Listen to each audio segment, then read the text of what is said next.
حواسش یه سر شده. برو بابا صد زود باش. نه قربونت بشم حواست زود باش. برای نه یه بوس بفرستم.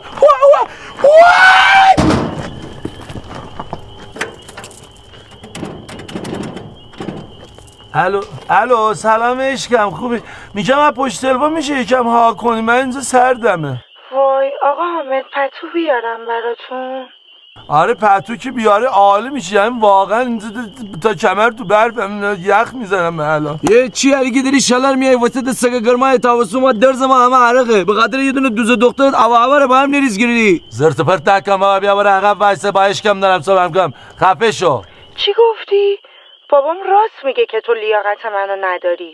من بابا نگفت میام خدمت رفتی، کار چی؟ خونه چی؟ قسطا چی؟ کار که حل میشه، ولی اگه بخواد یه جوون از راه حلال پول در بیاره به این آسونی ها نمیتونه خونه بگیره. بیایم به جای شعارهای مجازی یکم واقع بین باشیم. یه پسر گناه نکرده که پسر شده.